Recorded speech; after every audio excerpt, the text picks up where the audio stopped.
4 সদস্য বিশিষ্ট একটি পরিবার ছিল আমাদের। বাবা, মা, আমার ছোট ভাই এবং আমি। এই 4 জন সদস্যের পরিবার নিয়ে বেশ খুব সুখে কাটছিল আমাদের জীবন। হঠাৎ করে আমার মাটা মারা যায়।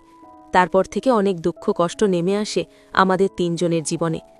আমার বাবার বয়সটা তেমন একটা বেশি হয়নি, হয়তোবা 46 বা 48-এ পদার্পণ করেছে। আমার বয়স তখন 18 বছর, আমার ছোট ভাইয়ের বয়স 16 বছর। মা বেঁচে থাকা অবস্থা থেকেই আমার বিয়ের প্রস্তাব 4 দিক থেকে আসতেছিল, কিন্তু আমার পড়াশোনা করার কারণে আমি অনেক প্রস্তাব নাকচ করে দিয়েছি। আমার ছোট ভাই শাকিল তখন এসএসসি দিয়েছে মাত্র। আমার মা মারা যাবার 3 থেকে 4 মাস পর্যন্ত আমার বাবা আমাদের 2 ভাই বোনকে বেশ আগলেই রেখেছিল, কিন্তু হঠাৎ করে তার মাঝে অনেকটাই পরিবর্তন দেখতে পেলাম। সে আমাদের 2 ভাই বোনের ঠিকমতো খোঁজ খবর রাখে না, বাড়িতে ঠিকমতো দাঁড়ায় না, প্রতি সপ্তাহে 2 বার ক্লিন শেভ করে এবং এলাকার বিভিন্ন পাড়াতে সে ঘুরে বেড়াতে থাকল। আগের মতো কাজকর্ম ঠিকমতো করে না, সংসারে অনেকটাই অভাব অনটন নেমে আসলো। বাবাকে বাজার সদাই করার কথা বললে তার কেমন যেন মেজাজটা অনেক চওড়া হয়ে যায়। আমাদের প্রতিবেশী যেসব কাকিরা আছে তারা আমাকে মাঝে মধ্যে এসে বলতো, তোর বাবাকে একটা বিয়ে দিয়ে দে, তাহলে সবকিছু ঠিক হয়ে যাবে, সে ঠিকমতো বাড়ি ধরে থাকবে, এমনকি কাজকর্ম করবে। আমি তাদেরকে বলতাম, আমি একজন মেয়ে মানুষ, আমি তাকে কিভাবে বিয়ে দেব? কিভাবে? তার যদি ইচ্ছা হয় বিয়ে করে আনলেই তো পারে, তাকেও কেউই বাধা দেবার নাই। এবার প্রতিবেশী কাকিরা বলতো, তুমি যেহেতু বড় মেয়ে, তোমার তো একটা দায়িত্ব আছে। এবার আমার ছোট ভাই শাকিল এসব কথা শুনে বলল, বাবা যদি এখন বিয়ে করেন তাহলে আমি বাড়িতে থাকব না, কারণ যতদিন পর্যন্ত আমার লেখাপড়া শেষ না হয় ততদিন পর্যন্ত বাবাকে বিয়ে করতে দেব না। আমার ছোট ভাইয়ের এমন কথা শুনে প্রতিবেশীরা বলল, কথাটা তুমি মন্দ বলনি, কারণ সৎ মা ঘরে আসলে কোনোদিনই তোমার পেছনে 10 টাকা খরচ করতে দেবে না তোমার বাবাকে। আমার ছোট ভাই শাকিলের এই কথাটা যে কোনোভাবে আমার বাবা শুনতে পারে। তারপর থেকে সে বাড়িতে আসলে কেমন যেন অন্য মনস্ক হয়ে থাকে, কারো সাথে কথাবার্তা তেমন একটা বলে না। এরকম দেখে দেখে আমি বাবাকে বললাম, বাবা, তুমি বিয়ে করবে, এখন তোমার একটা বউয়ের দরকার, এটা আমি বুঝি, কিন্তু শাকিল চাচ্ছে আর 2টা বছর পরে তুমি বিয়ে করো। তোমার যে এখনো তেমন একটা বয়স হয়েছে তা কিন্তু নয়, এই বয়সে তোমার বিয়ে করাটা ফরজ, এটা আমিও বুঝি। তুমি একটু ধৈর্য ধরে এই 2টা বছর কাটিয়ে দাও, তোমার দেখাশোনা যা কিছু লাগে সব কিছু আমি করব। বাবাকে একটু বুঝিয়ে সুজিয়ে বললাম, তারপর বাবা বলল, ঠিক আছে, আমি 2টা বছর পরে বিয়ে করব, তুই একটু আমার দিকে খেয়াল রাখিস, তাতেই চলবে। সেদিন বাবারে কথার মধ্যে অন্য কিছু লুকিয়েছিল, আমি বুঝতে পারিনি। আমি সাদা মনে বাবাকে বললাম, ঠিক আছে বাবা, তুমি যখন যেটার প্রয়োজন হয় আমাকে বলবে, মনের মধ্যে কোনো দ্বিধাদ্বন্দ্ব রাখবে না। বাবা তখন ঘাড় নাড়িয়ে বলল, ঠিক আছে, যে কোনো প্রয়োজনে আমি তোকেই বলবো। বেশ সপ্তাহখানেক মোটামুটি ভালোই চলছিল আমাদের সংসার, কিন্তু 1 সপ্তাহ পর থেকে বাবার চলন ফেরন কেমন যেন একটু উল্টাপাল্টা হয়ে গেল। সে বাড়িতে যতক্ষণ পর্যন্ত থাকে ততক্ষণ এক নজরে আমার দিকে তাকিয়ে থাকে। নিজের আপন বাবা, আমি বিষয়টা মাথায় নেই না, কিন্তু একটা বিষয় আমি লক্ষ্য করতে পারলাম, আমি বাড়ির মধ্যে যেখানে যেটুকু কাজকর্ম করতে থাকি আমার বাবা সেখানে পিষ গিয়ে বসে থাকে অথবা দাঁড়িয়ে থাকে। আমি বাবাকে জিজ্ঞেস করলে বাবা তখন মুচকি একটা হাসি দিয়ে বলে, না তেমন কিছু না, এমনি আমি দাঁড়িয়ে থেকে তোমার কাজকর্মগুলো দেখছি। কিন্তু বড় সমস্যা হয়ে দাঁড়ালো, আমি তো এখন অনেক বড় হয়েছি, আর একটা মেয়ে যখন বড় হয় তখন তার ব্যক্তিগত অনেক জিনিসের প্রয়োজন হয়, যেগুলো একমাত্র তার মাকে এবং বিয়ের পরে তার স্বামীকে ছাড়া কাউকে বলা যায় না। কিন্তু বাধ্য হয়ে এখন আমাকে আমার বাবাকে বলতে হবে, কারণ গ্রামের মধ্যে বসবাস করি, আমাদের গ্রামের কোনো মেয়েরা শহর বাজারে তেমন একটা যাবার প্রচলন নাই। একদিনের কাছে 2 দিন যদি কোনো মেয়েকে এলাকার লোকজন রোডে ঘাটে দেখতে পায় তাহলে তাকে নিয়ে অনেক সমালোচনা সৃষ্টি হয়। তাই বাধ্য হয়ে আমার বাবাকে অনেক কিছুই বলতে হচ্ছে। যখন মা বেঁচে ছিল তখন মাকেই এ কথাগুলো বলতাম বা সেই জিনিসের প্রয়োজন মেটাতাম তার কাছ থেকে। একদিন আমার এমন একটা পজিশন দাঁড়িয়ে গেছে যে আমার নিজের একটি কাজ আমাকে নিজের হাতেই করতে হবে, কিন্তু সেই কাজ করতে গেলে শহর থেকে একটি প্রয়োজনীয় জিনিস আনতে হবে, যে জিনিসটা আমাকে নিজে কিনতে হবে, নয়তো প্রতিবেশী কোনো ভাবিকে দিয়ে আনতে হবে। বন্ধুরা, তোমরা নিশ্চয়ই বুঝতে পেরেছ আমি কোন জিনিসের কথা বলছি। হ্যাঁ, তোমরা যেটা ভাবছ আমার ঠিক সেই জিনিসটাই এই মুহূর্তে প্রয়োজন, কিন্তু আমি বাবাকে কোনোভাবে সেটা বলতে পারছিলাম না। এদিকে আমার ছোট ভাইটাকে দিয়ে এনে নিব, এটাও কি সম্ভব? আমার দ্বারা কোনো মতে সম্ভব না। একজন পুরুষ মানুষের মুখের দাড়ি বড় হয়ে গেলে যেমন চুলকানি শুরু হয়, ঠিক তেমনি আমারও শরীরের একটি জায়গায় চুলকাতে চুলকাতে অ্যালার্জি হয়ে গেছে। এবার আমি বাবাকে গিয়ে এমনভাবে বললাম, বাবা যেন বিষয়টা মাইন্ডে না নেয়। বাবা খাওয়া দাওয়া শেষ করে বারান্দার ওপর বসে আছে। আমার কাছে পুরনো খাতা বই বিক্রি করার 200 টাকা ছিল। 100 টাকা আর ছোট্ট একটা কাগজ আমার বাবার হাতে ধরিয়ে দিয়ে বললাম, বাবা, তুমি শহরে যে কোনো মেডিসিনের দোকানে গিয়ে এই কাগজটা তাদের হাতে দিয়ে বলবে একটা অ্যালার্জি চুলকানির মলম দিতে। বন্ধুরা, তোমরা নিশ্চয়ই বুঝতে পেরেছ আমি বাবার কাছে কোন জিনিস আনতে দিয়েছিলাম। এবার বাবা আমাকে বলল, তোমার এমন অ্যালার্জি হয়েছে, আমাকে তো আগে কখনো বলনি। তাছাড়া তুমি টাকা দিচ্ছ কেন? আমি টাকা দিয়ে নিয়ে আসব। তারপর বাবাকে বললাম, না না, সমস্যা নেই বাবা, যেহেতু আমার কাছে টাকা আছে সেহেতু তুমি নিয়ে যাও, যখন না থাকি তখন তোমাকে বলবো। এবার বাবা টাকা নিয়ে বাড়ি থেকে বের হয়ে শহর দিকে রওনা দিল। বাবা বাড়ি থেকে বের হতে না হতে আমার ছোট ভাই শাকিল বাড়ির ভেতরে ঢুকল। তারপর শাকিল এসে আমাকে বলল, আপু, তোমাকে একটা কথা বলবো, তুমি কাউকে বলবে না তো? শাকিলের এমন কথা শুনে আমার মনের ভেতরে একটু ভয় ভয় লাগছিল। ও আমার আপন ছোট ভাই, কি এমন কথা বলবে, তাও আবার কাউকে বলতে নিষেধ করছে? কি এমন কথা যেটা কাউকে বলা যাবে না? আমি শাকিলকে বললাম, ঠিক আছে, কাউকে বলবো না, তুই বল। এবার শাকিল আমাকে বলল, জানো আপু, গতকালকে আমি আমাদের বাবার একটা দৃশ্য দেখছি। শাকিলের কথা শুনে আমার গাটা কেমন যেন ভার হয়ে আসলো। তারপর আমি শাকিলকে কাঁপো কাঁপো গলায় বললাম, কি এমন দৃশ্য দেখেছিস তুই?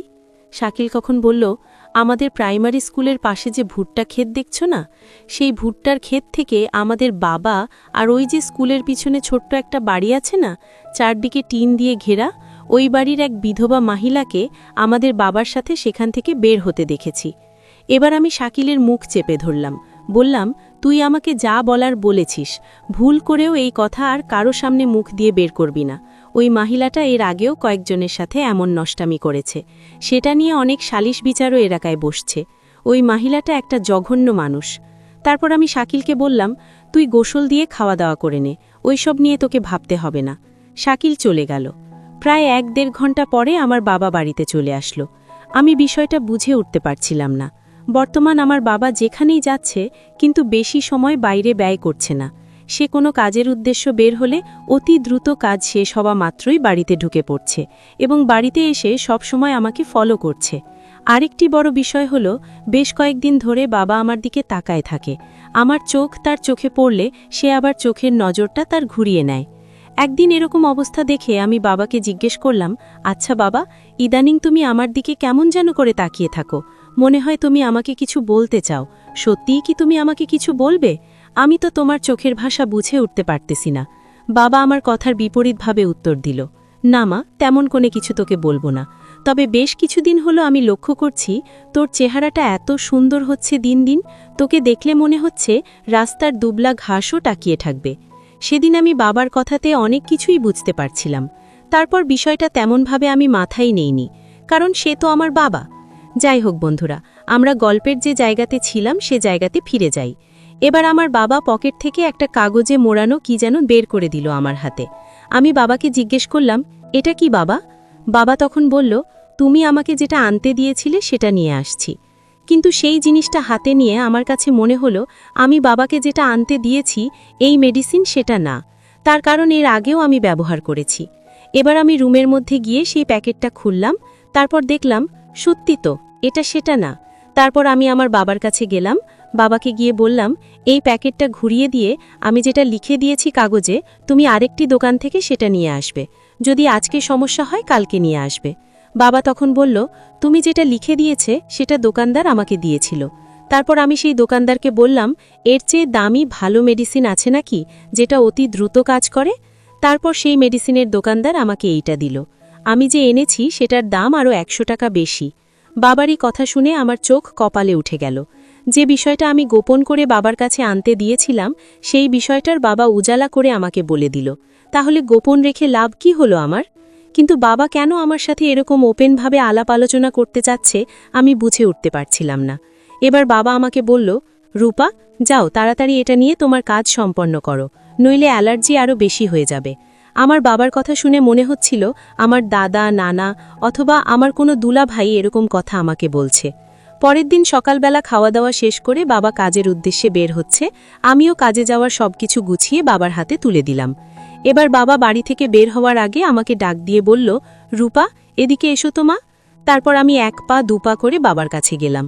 আজকে বাবার মনটা কেমন যেন ফুরফুরা মেজাজ আছে, মনে হচ্ছিল তার গায়ে বসন্তের বাতাস লেগেছে। আমি বাবাকে জিজ্ঞেস করলাম, কি বলছো বাবা? বাবা তখন বলল, কালকে যে তোমার ওষুধটা এনে দিলাম সেটা কি ব্যবহার করেছিলে? বাবার এমন প্রশ্নের উত্তরে আমি কি বলবো ভেবে পাচ্ছিলাম না। আমি আমতা আমতা করে বললাম, হ্যাঁ বাবা, নিয়েছিলাম। তারপর বাবা বলল, চুলকানিটা কি কমেছে? আমি বললাম, হ্যাঁ বাবা, কমেছে। তারপর বাবা বলল, যদি বেশি হয় তাহলে আমাকে আগের থেকে বইল। তারপর আমি বললাম, ঠিক আছে বাবা, বলবো। এবার বাবা মুচকি মুচকি হাসতে হাসতে বের হয়ে চলে গেল। আমি বিছানায় এসে শুয়ে পড়লাম, বাবাকে নিয়ে ভাবতে লাগলাম। অনেকক্ষণ চিন্তা ভাবনা করে দেখলাম বাবা বোধহয় আমাকে কিছু বলতে চায়। তাছাড়া এসব আমার পার্সোনাল বিষয় খেয়াল রাখার কথা তার না। তারপরেও সে আমাকে ইশারা ইঙ্গিতে অনেক কিছু বোঝানোর চেষ্টা করছে। বাবাকে আরেকটাবার জিজ্ঞেস করে দেখব, যদি সে এমনটাই ভেবে থাকে তাহলে আমিও তো এখন স্বয়ংসম্পূর্ণ একজন মেয়ে মানুষ, অনেক দায়িত্বই আমি এখন ঘাড়ে নিয়ে টানতে পারবো। তারপরেও আমারও তো বিয়ের বয়স পার হয়ে যাচ্ছে, আমিও তো মনের মধ্যে সংসার নিয়ে অনেক কিছুরই স্বপ্ন দেখি। সেই সংসারের স্বাদটা যদি বাবার বাড়ি থেকে কিছুটা পেয়ে যায় তাহলে তখন সংসার করতে আমার আরও সহজ হবে। তারপর সন্ধ্যার দিকে আমার বাবা বাড়িতে আসলো। আজকে বাবার কথাবার্তার স্টাইলটা অন্যরকম ছিল। সে আমাকে এই সর্বপ্রথম বলল, রূপা, তোমাকে অনেক দিন ধরে একটা কথা বলতে চাচ্ছি, কিন্তু কথাটা কিভাবে শুরু করব বুঝে উঠতে পারছি না। তুমি তো ভালো করেই জানো আমি কথা গুছিয়ে বলতে পারি না। কথাটা তুমি কিভাবে নিবে সেটাও আমি জানি না। তবে কথাটা আমাকে যেভাবেই হোক তোমাকে বলতে হবে, কারণ এভাবে মনের মধ্যে এই কথা চেপে রেখে আমি চলতে পারতেছি না। আমি বাবাকে বললাম, এভাবে বলার দরকার কি বাবা? কি কথা তুমি বলো না, আমি তোমার যে কোনো কথা শোনার জন্য প্রস্তুত আছি। বাবা তখন বলল, আমি তোমাকে যে কথাটা বলতে চাচ্ছি এই কথাটা একজন বাবার মুখ থেকে কোনো মেয়ে শুনেছে কিনা আমি জানি না। অতএব আমার মুখ থেকে শোনার পরে তুমি বিষয়টা কোনভাবে নিবা সেই চিন্তাভাবনা করতে করতেই আমার অনেক দিন পেরিয়ে গেছে। আজকে তোমাকে এই কথাটা না বলতে পারলে আমি কোনোভাবে শান্তি পাচ্ছি না। তারপর আমি বাবাকে বললাম, তুমি বলে ফেলো বাবা, এত টেনশন করার দরকার নেই। বাবা তখন বলল, না রূপা, এখন থাক, কথাটা আমি রাতে তোমাকে বলবো। আমি বললাম, ঠিক আছে বাবা। তারপর বাবা গোসল করতে চলে গেল। আমি রুমে ঢুকতেই আমার ছোট ভাই এসে আমাকে বলল, বাবা তোমাকে কি বলতে চাচ্ছে আপু? অনেকক্ষণ ধরে দেখলাম সে তোমাকে বলছে একটা কথা বলবো, কিন্তু কথাটা সে বলে সাহস পাচ্ছে না। কি এমন কথা যে সে বলে সাহস পাচ্ছে না? তবে আমি কিন্তু বাবার ভাব সবকিছু বুঝতে পেরেছি। আমার ছোট ভাই শাকিলের কথা শুনে আমার ভিতরে ঝড় বয়ে যাচ্ছে। তার কারণ আমার বাবা আমাকে কি বলবে সেটা আমিও কিছুটা আন্দাজ করতে পেরেছি। আবার শাকিলও যদি সেটা বুঝতে পারে তাহলে একটা কেলেঙ্কারি ঘটে যাবে। আমি শাকিলকে বললাম, তুই ছোট মানুষ, তুই কি সব আবোলতাবোল বলছিস? শাকিল তখন বলল, আমি ছোট মানুষ ঠিক আছে, কিন্তু একদমই কিন্তু ছোট নয়। আমি এখন অনেক কিছু বুঝতে শিখেছি, আমারও শরীরের অঙ্গপ্রত্যঙ্গের অনেক পরিবর্তন আসছে। শাকিলের কথা শুনে আমি অনেকটাই ঘাবড়ে গেলাম। তাকে আমি যে বুঝটা দিতে চাচ্ছি সে ওই বুঝটা না নিয়ে তার মাথায় নেগেটিভ বিষয় ঢুকিয়ে নিচ্ছে। তারপর আমি শাকিলকে বললাম, দেখ ভাই, নিজের আপন বাবাকে নিয়ে এমন মন্তব্য করিস না। শাকিল তখন বলল, ঠিক আছে আপু, তবে রাতে বাবা তোমাকে কি বলতে চায় সেই কথাটা তুমি আমাকে অবশ্যই শোনাবে। আমি শাকিলকে বললাম, এমনও তো কথা থাকতে পারে যে কথা তোর সামনে সে বলতে পারছে না। শাকিল তখন বলল, আমি তোমার রুমের মধ্যে খাটের নিচে লুকিয়ে থাকব, বাবা নিশ্চয়ই কথাটা বলতে তোমার রুমেই আসবে। যদি আমার কথা জিজ্ঞেস করে তাহলে তুমি বলবে দোকানের উপরে মশার কয়েল কিনতে গেছে। আমার ইচ্ছে না থাকা সত্ত্বেও শাকিলকে আমি বললাম, ঠিক আছে। এবার শাকিল আমাকে বলল, কথাটা মনে থাকে জানো? আমি শাকিলকে বললাম, ঠিক আছে, তুই এখন যেখানে যাচ্ছিস সেখানে যা, সময় হলে তোকে বলবো। এবার আমি চুলার পিঠে রান্না করতে বসলাম। বাবা গোসল দিয়ে মাথার চুলগুলো মুছতে মুছতে চুলার পিঠে গিয়ে বসল। অনেকক্ষণ ধরে চুপচাপ বসে আছে। আমি লাউ তরকারি করছিলাম। বাবাকে চুপ থাকতে দেখে আমি বাবাকে বললাম, একদম চুপচাপ বসে আছো বাবা, কোনো কথা বলছো না যে? বাবা তখন বলল, আমি তোমার লাউ কোটা দেখছি। আমি তখন বাবাকে বললাম, তুমি যেভাবে তাকিয়ে দেখছো মনে হচ্ছে এর পূর্বে কখনো তুমি লাউ চোখে দেখনি। বাবা তখন বলল, হ্যাঁ দেখছি, তোমার মা থাকতে আমি দেখেছি, কিন্তু এখন যেটা দেখছি এত সুন্দর লাউ আমি কখনো দেখিনি। একদম গাছের তরতাজা জালি লাউ, খেতে অনেক সুস্বাদ লাগবে, তাই না রূপা? আমি আমার বাবার কথার সুর বুঝতে পারলাম। আমি তখন বললাম, হ্যাঁ বাবা, তুমি ঠিকই বলেছ, জালি লাউয়ের স্বাদই আলাদা। এবার আমি আমার বাবার মুখের দিকে তাকালাম, দেখলাম সে কিভাবে লাউটা দেখছে। তারপর আমি লক্ষ্য করলাম আমার বাবা তার দুটো চোখ একদম লাউয়ের দিকে নিরিখ করে ধরে আছে। মনে হচ্ছিল এই তরতাজা লাউ খাওয়ার জন্যে তার ধৈর্যের বাঁধ ভেঙে যাচ্ছে। তারপর আমার বাবা আমাকে জিজ্ঞেস করল, আচ্ছা রূপা, আমি যে তোমাকে মলমটা এনে দিয়েছিলাম অ্যালার্জির জন্য, সেটা ব্যবহার করার পরে তোমার চুলকানি কি একটু কমছিল? তারপর আমি বাবাকে বললাম, হ্যাঁ বাবা, কমেছিল, কিন্তু আমার মাথায় একটা বিষয়ে ঘুরপাক খাচ্ছে যে মলমটা তুমি এনেছ, এটার সাথে তুমি পরিচিত হলে কিভাবে? আমার বাবা তখন বলল, তোর মা বেঁচে থাকা অবস্থায় এরকম সমস্যার জন্য এই মলমটাই ব্যবহার করত। শহর থেকে আমি এনে দিতাম তোর মাকে, এমনকি আমি নিজে হাতে মলম লাগিয়ে দিতাম। বাবার এমন কথা শুনে তার প্রতি কেমন যেন আমি একটু অন্যরকম হয়ে পড়ছিলাম। এবার বাবা আমাকে বলল, মলমটা যদি ঠিকমতো তুমি লাগাতে না পারো তাহলে আমাকে বইল, আমি লাগিয়ে দেব। আমি বাবাকে জিজ্ঞেস করলাম, এই কেমন কথা বাবা, তুমি আমাকে মলম লাগিয়ে দেবে? এটা আমি নিজেই লাগাতে পারবো। বাবা তখন বলল, প্রত্যেকটা মানুষের শরীরে এমন কিছু জায়গা আছে যেখানে নিজের হাত লাগানো যায় না। যেমন পিঠের ওপরে চুলকালে সেখানে কোনো কিছু দিয়ে চুলকিয়ে নিতে হয়, নিজের হাত সেখানে নাগাল পায় না। আমি বুঝতে পারলাম আমার বাবা তার কথাটা ঘুরিয়ে অন্যদিকে নিয়ে গেল। হয়তোবা সে ভাবছে আমি কিছু মনে করছি কিনা। বন্ধুরা, তোমরা নিশ্চয়ই বুঝতে পেরেছ বাবাকে দিয়ে যে ওষুধটা আমি আনিয়েছি সেটা পিঠে লাগানোর জন্যে নয়। তারপর আমি আমার বাবাকে বললাম, আচ্ছা বাবা, তুমি আমাকে কি কথা যেন বলতে চেয়েছিলে, সে কথাটা একটু বলো না। আমার বাবা তখন বলল, এখন না তো, তোকে তো রাতে বলতে চেয়েছি। আমি বাবাকে বললাম, এখন বললে ভালো হয়, কারণ এখন তো বাড়িতে কেউ নেই। বাবা তখন আমাকে বলল, তুই কি করে বুঝলি তোকে আমি যে কথাটা বলবো সেই কথাটা কারো সামনে বলা যাবে না? আমি তখন বাবাকে বললাম, অনেক সময় মুখের আকৃতি দেখে বোঝা যায় সেই কথাটা কোন সময় সে বলতে চাচ্ছে।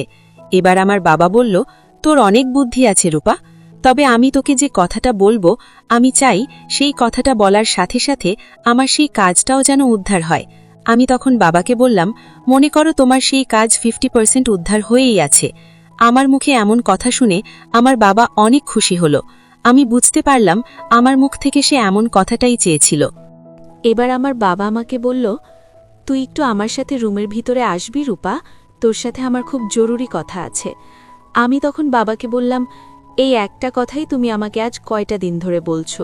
তোমার জরুরি কথা আমি বুঝতে পারছি, তবে রুমের মধ্যে এখন যাব না, কারণ এখন আমাকে রান্না করতে হবে, আর রুমের ভিতর থেকে এসে আমি রান্না করতে পারবো না সেটাও আমি ভালো করে জানি। আমার বাবা তখন বলল, তার মানে তুই সবকিছু জেনে বুঝেও আমাকে এতদিন বলিসনি কেন?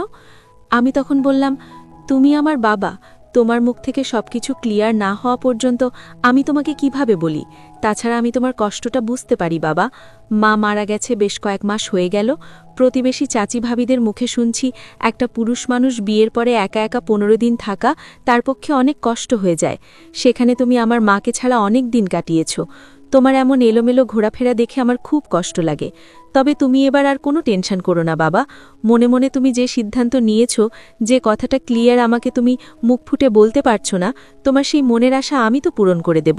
তবে একটা বিষয় তোমাকে মাথায় রাখতে হবে, তোমার ছেলে শাকিল কিন্তু এখন অনেক বড় হয়েছে। এমনভাবে চলাফেরা করা যাবে না যেন সে সন্দেহ করে বসে। আমার প্রতিটা কথায় আমার বাবা সম্মতি দিল। তারপর সে আমাকে বলল, তাহলে আমার সাথে তুই কখন দেখা করবি? আমি তখন বললাম, সময় সুযোগ বুঝে আমি তোমাকে বলবো। আমার বাবা তখন বলল, এত সময় অপেক্ষা করার ধৈর্য আমার ভিতরে নেই। আমি তখন বললাম, ঠিক আছে, আমি আজকে অথবা কালকের মধ্যে তোমাকে ডাকব। আমার বাবা আর কোনো কথা বলল না। বাবা মেয়ের এই আলাপ চলতে চলতে শাকিল বাড়ির মধ্যে ঢুকে পড়ল। তারপর শাকিল আমাদের কারো সাথে কথা না বলে তার রুমে সোজাসুজি ঢুকে গেল। আমি বাবাকে বললাম, দেখেছো বাবা, শাকিল আমাদের সাথে কথা বলল না, তার মানে আমার আর তোমার কথা বলাটাও সে এখন অন্যভাবে নিচ্ছে। তারপর বাবা বলল, বাদ দাও তো ওর কথা, আমি আর তুমি ঠিক থাকলে ওর মতো পিচ্চি ছেলে কিছুই করতে পারবে না। তারপর আমার রাতের খাওয়া দাওয়া করে ঘুমিয়ে পড়লাম। হঠাৎ মধ্যরাতে আমার দরজায় ঠকঠক করে আওয়াজ হলো। আমি চাপা সরে করে জিজ্ঞেস করলাম, কে? দরজার ওপাশ থেকে আমার বাবা দাবা কণ্ঠে বলল, আমি রূপা, দরজাটা খোলো। আমি দরজা খুলে বাবার সামনে দাঁড়িয়ে অপলক দৃষ্টিতে তার দিকে তাকিয়ে আছি। এবার বাবা আমাকে বলল, আমি ভেতরে ঢুকি? আমি বললাম, না, আজকে কোনো মতেই আমার পক্ষে তোমাকে রুমের মধ্যে নেওয়া সম্ভব না, কারণ সন্ধ্যা থেকে শাকিল প্রায় আমার দরজার সামনে 4-5 বার এসে গেছে। শাকিল হয়তো ভেবেছে আমি ঘুমিয়ে গেছি, কিন্তু আমি তো ওর পায়ের শব্দ বুঝতে পারি। তারপরও আজকে আমি নিজেকে কোনোভাবেই প্রস্তুত করতে পারিনি। আমি বাবাকে বারবার নিষেধ করার পরেও বাবা আমার রুমের মধ্যে ঢুকে গেল। এবার বাবা বিছানায় শুয়ে পড়ে প্রায় আধা ঘন্টা সময় ধরে গান শুনল। এক একটা গানের ডিউরেশন ছিল ৪-৫ মিনিট। বাবা প্রায় ৩টে গান শুনল, অর্থাৎ ১৫ মিনিট গান শোনার পরে বাবা বিরক্ত হয়ে গেল। বাবার সাথে গান শুনতে আমার খুব ভালোই লাগতেছিল। এবার বাবা বিছানা থেকে উঠে চলে গেল। বন্ধুরা, বাবার গান শোনার ব্যাপারটা নিশ্চয়ই তোমরা বুঝতে পেরেছ। তারপর সকালবেলা বাবা ঘুম থেকে উঠে ব্রাশ করে গোসল টোসল দিয়ে খাওয়া দাওয়া করে বের হয়ে চলে গেল কাজের উদ্দেশ্যে। বাবা চলে যাওয়ার কিছুক্ষণ পর আমি রুমে এসে বিছানার উপর শুয়ে অনেক কিছু ভাবতেছিলাম। কিছু মুহূর্তের কথা আমাকে মনে করে দিচ্ছিল অনেক কিছু। হঠাৎ করে রুমের মধ্যে সরাসরি ঢুকে পড়ল শাকিল। সে প্রথমেই আমাকে জিজ্ঞেস করল, "কি রে আপু, খুব রিল্যাক্সে আছিস মনে হয়?" শাকিলের এমন কথা শুনে আবার বুকের ভেতরটা কেমন যেন কেঁপে উঠল। আমি শাকিলকে বললাম, "তার মানে?" শাকিল এবার বলল, "মানেটা তোরই ভালো বুঝার কথা আপু। বাবা মেয়ে মিলে রাতে খুব সুন্দরভাবে গান শুনলে আমাকে একটুও সাথে নিলে না?" এবার শাকিলের মুখে এই কথা শুনে যেন আমি ঘরের মেঝেতে আস্তে আস্তে গেড়ে যাচ্ছিলাম। আমার চোখের ওপর ঘরের চাল চারদিকে ভনভন করে ঘুরছিল। আমি প্রায় কিছু সময়ের জন্য একদম স্তব্ধ হয়ে গেলাম। মনে হচ্ছে আমার নিঃশ্বাসটা যেন চলছে না। আর কিছুক্ষণ সময় এভাবে থাকলে হয়তো আমি দম বন্ধ হয়ে মারা যাব। এবার শাকিল আমাকে বলল, "খুব টেনশন হচ্ছে আপু, তাই না?" আমি শাকিলের কথার কোনো উত্তর দিতে পারছিলাম না। তারপর শাকিল আমাকে বলল, "তোমাকে এত ভয় পেতে হবে না, তবে তুমি যদি আমার একটা কথা মেনে নাও।" আমি শাকিলকে বললাম, "তোর আবার কিসের কথা?" শাকিল তখন বলল, "আজকে তুমি যদি আমাকে একটু সময় দাও, তাহলে কালকের রাতের বিষয়টা আমি পৃথিবীর কাউকে বলবো না।" আমি শাকিলকে বললাম, "তুই কি আমাকে ব্ল্যাকমেল করতে চাইছিস?" শাকিল তখন বলল, "আমি তোমাকে ব্ল্যাকমেল করতে যাব কেন? আমি শুধু আমার দুঃখ কষ্টগুলো তোমাকে দিয়ে দূর করার চেষ্টা করছি। তুমি মেয়ে হয়ে যদি বাবার কষ্টগুলো দেখতে পারো, তাহলে আমি তো তোমার ভাই। অবশ্যই তুমি আমার কষ্ট অনুভব করতে পারবে। এমনকি তুমি চাইলে আমার কোনো দুঃখ কষ্ট থাকবে না।" তারপর শাকিলকে বললাম, "তুই যা বলছিস একবার ভেবেচিন্তে দেখ, আমি তোর আপন বড় বোন।" শাকিল তখন বলল, "বড় বোন পাই কি হয়েছে? আমি তো আর কাউকে বলতে চাচ্ছি না এইসব কথা।" তারপর আমি শাকিলকে একটা ধমক লাগিয়ে দিলাম। আমার এরকম রাগ দেখে শাকিল আরও বেশি রেগে গেল আমার উপরে। তারপর শাকিল আমাকে বলল, "ঠিক আছে, তুমি যেহেতু আমার কথা তো রাজি হচ্ছ না, তাহলে আমি দেখি অন্য কোনো পদক্ষেপ নেওয়া যায় কিনা।" এবার আমি মাথাটা ঠান্ডা করে একটু সময় নিয়ে ভাবলাম। তারপর শাকিলকে বললাম, "আমি তোর কথাতে রাজি।" এবার শাকিল আমাকে বলল, "তাহলে আজকে তুমি আমার সাথে কোথায় দেখা করবে আমি সেটা তোমাকে জানিয়ে দেব। তবে আমাদের বাড়িতে তোমার সাথে আমার কোনো কথা হবে না।" আমি শাকিলকে বললাম, "ঠিক আছে, তুই যা বলবি তাই হবে।" এরপর থেকে বেশ কয়েক বছর আমি হয়ে গেছিলাম আমার বাবা আর ভাইয়ের শর্ত পূরণ করা এক অসাধারণ মেশিন।